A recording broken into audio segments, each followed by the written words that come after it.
141 MPs ਨੂੰ ਮੁਅੱਤਲ ਕਰ ਦਿੱਤਾ ਗਿਆ। ਵਿਰੋਧੀ ਧਿਰਾਂ ਦੇ 141 ਐਮਪੀਜ਼ ਲੋਕ ਸਭਾ ਰਾਜ ਸਭਾ ਦੇ ਬਾਹਰ ਕਰ ਦਿੱਤੇ ਗਏ ਨੇ ਔਰ ਪੂਰੇ ਸੈਸ਼ਨ ਦੇ ਲਈ ਬਾਹਰ ਕਰ ਦਿੱਤੇ ਗਏ ਨੇ। ਉਸ ਉੱਤੇ ਇਤਰਾਜ਼ ਜਤਾਇਆ ਜਾ ਰਿਹਾ, ਉਹ ਬਣਦਾ ਵੀ ਹੈ, ਸੁਭਾਵਿਕ ਹੈ। ਵਿਰੋਧੀ ਧਿਰਾਂ ਨੇ ਇਤਰਾਜ਼ ਜਤਾਉਣਾ ਆ ਕਿਉਂਕਿ ਉਹਨਾਂ ਦਾ ਸਿੱਧਾ ਇਲਜ਼ਾਮ ਹੈ ਕਿ ਆਪਣੇ ਨਿੱਜੀ ਹਿੱਤਾਂ ਦੇ ਚੱਲਦੇ ਕੇਂਦਰ ਸਰਕਾਰ ਇਸ ਤਰ੍ਹਾਂ ਕਰ ਰਹੀ ਹੈ। ਇੱਕ ਪਾਸੇ ਤਾਂ ਆਪਣੇ ਐਮਪੀ ਨੂੰ ਬਚਾਉਣ ਦੀ ਕੋਸ਼ਿਸ਼ ਕੀਤੀ ਜਾ ਰਹੀ ਹੈ, ਦੂਜੇ ਪਾਸੇ ਦੇਸ਼ ਵਿਰੋਧੀ ਕਾਨੂੰਨ ਲਿਆਉਣ ਦੇ ਵਿੱਚ ਕੋਈ ਵਿਰੋਧਤਾ ਨਾ ਹੋਵੇ, ਇਸ ਕਰਕੇ ਵੀ ਇਹ ਫੈਸਲਾ ਲੈ ਲਿਆ ਗਿਆ। ਇਹ ਸਾਫ਼ ਤੌਰ ਤੇ ਵਿਰੋਧੀ ਪਾਰਟੀਆਂ ਦਾ ਕਹਿਣਾ ਆ।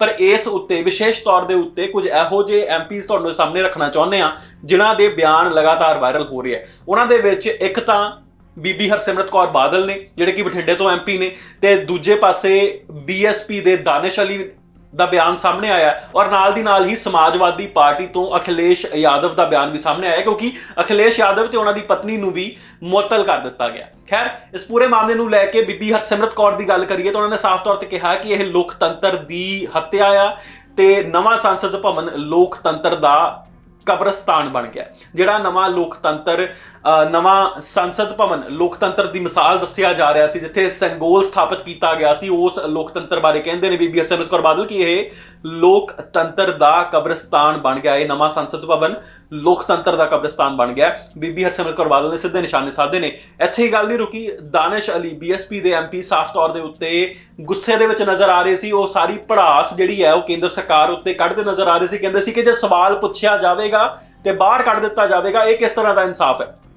ਇਸੇ ਤਰ੍ਹਾਂ ਦਾ ਬਿਆਨ ਬੀਬੀ ਹਰਸਿਮਰਤ ਕੌਰ ਬਾਦਲ ਵੀ ਦਿੰਦੇ ਨੇ ਕਿ ਜੇ ਸਵਾਲ ਪੁੱਛੋਗੇ ਨਵੇਂ ਸੰਸਦ ਭਵਨ ਦੇ ਵਿੱਚ ਤੇ ਤੁਹਾਨੂੰ ਬਾਹਰ ਕੱਢ ਦਿੱਤਾ ਜਾਵੇਗਾ, ਤੁਹਾਡੇ ਸਵਾਲ ਦੀ ਕੋਈ ਵਕਤ ਨਹੀਂ ਹੈਗੀ ਉੱਥੇ। ਇਹ ਸਾਫ਼ ਤੌਰ ਤੇ ਬੀਬੀ ਹਰਸਿਮਰਤ ਕੌਰ ਬਾਦਲ ਕਹਿੰਦੇ ਨਜ਼ਰ ਆ ਰਹੇ ਸੀ। ਉਸ ਤੋਂ ਬਾਅਦ ਆਉਂਦੇ ਨੇ ਬੀਐਸਪੀ ਦੇ ਦਾਨਿਸ਼ ਅਲੀ ਔਰ ਬਹੁਜਨ ਸਮਾਜ ਪਾਰਟੀ ਦੇ ਦਾਨਿਸ਼ ਅਲੀ ਵੱਲੋਂ ਵੀ ਇਹੋ ਜਿਹੇ ਇਲਜ਼ਾਮ ਲਗਾਏ ਗਏ ਨੇ। ਸਿੱਧੇ ਤੌਰ ਦੇ ਉੱਤੇ ਕਿਹਾ ਗਿਆ ਕਿ ਜੇ ਕੋਈ ਸਵਾਲ ਪੁੱਛਦਾ ਤੇ ਉਹਨੂੰ ਬਾਹਰ ਚੱਕ ਕੇ ਮਾਰੋ।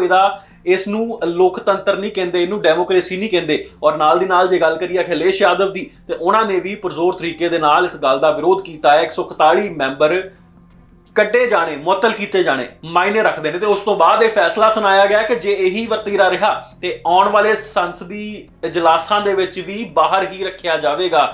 ਇਸ ਤਰ੍ਹਾਂ ਲੱਗ ਰਿਹਾ ਜਿਵੇਂ ਕੋਈ ਕਲਾਸ ਦੀ ਟੀਚਰ ਬੱਚਿਆਂ ਨੂੰ ਡਾਂਟਦੀ ਪਈ ਹੈ। ਇਸ ਪੂਰੇ ਮਾਮਲੇ ਨੂੰ ਲੈ ਕੇ ਵਿਵਾਦ ਭਖਿਆ ਹੋਇਆ ਔਰ ਇਹਨਾਂ ਤਿੰਨਾਂ ਐਮਪੀਜ਼ ਦੇ ਬਿਆਨ ਲਗਾਤਾਰ ਵਾਇਰਲ ਹੋ ਰਹੇ। ਆਖਿਰ ਕੀ ਬੋਲਦੇ ਨੇ ਬੀਬੀ ਹਰਸਿਮਰਤ ਕੌਰ ਬਾਦਲ, ਦਾਨਿਸ਼ ਅਲੀ ਅਤੇ ਅਖਿਲੇਸ਼ ਯਾਦਵ, ਆਓ ਤੁਹਾਨੂੰ ਸੁਣਾ ਦਿੰਦੇ ਹਾਂ। मेरे पास तो कोई शब्द नहीं है। क्या सोच के ये नया संसद बनाया जे इसको लोकतंत्र का कब्रिस्तान बनाना है। जो पार्टी खुद कहती थी, जेटली जी, सुषमा जी खुद कहते थे कि disruption is a part of dissent. अब जब कुछ चीज की चर्चा करना चाहते हैं और सुनवाई नहीं कर रही है सत्ता पक्ष, तो फिर शोर मचाने के अलावा हल क्या है। अब आपने सारे विपक्ष को निकाल के बाहर फेंक दिया। जिस एमपी के कर के पासेज मिले थे उस एमपी के खिलाफ कोई कार्रवाई नहीं हुई। और ये एक क्या नया एक रूल सेट का एक नया मुकाम सेट किया जा रहा है कि इस नई पार्लियामेंट में सिर्फ नींद की गोली खा के आ जाओ सुबह, क्योंकि मुंह नहीं खोलना है, कान आंख कुछ नहीं खोलना, सवाल कुछ नहीं पूछना है। विपक्ष का काम क्या है? सवाल पूछना। अब सवाल पूछेंगे तो बाहर फेंक दिए जाएंगे। मैं तो हैरान हूँ ये लोकतंत्र में क्या हो रहा है। बहुत दुख की बात है। देखिए, बड़ा अजीब है कि सभापति जी कहते हैं कि आपने संसद की मर्यादा भंग करी, इसलिए आपको सस्पेंड किया जा रहा है। ये कौन सी परिभाषा में सरकार से सवाल पूछना संसद की मर्यादा भंग होती है? संसद की मर्यादा जब संसद में गालियां दी जाती हैं तब संसद की मर्यादा भंग नहीं हुई। उस सांसद को आज तक ना सस्पेंड किया गया, ना कोई कार्रवाई की गई। लेकिन जब बीजेपी के सांसद के पास पर संसद पे हमला करने वालों को लाया जाता है, उस सांसद के खिलाफ कोई कार्रवाई नहीं, कोई होम मिनिस्टर, प्रधानमंत्री का कोई बयान नहीं। लेकिन सरकार से सवाल पूछना, संसद की मर्यादा भंग करना कब से हो गया ये समझ में नहीं आता। आज फिर 40 से ज्यादा सांसदों को सस्पेंड किया गया है, पता नहीं। और दानिश अली से तो पता नहीं क्यों डरते हैं। मैं तो सुबह में आज उस वक्त था भी नहीं, मेरा नाम भी लिख दिया।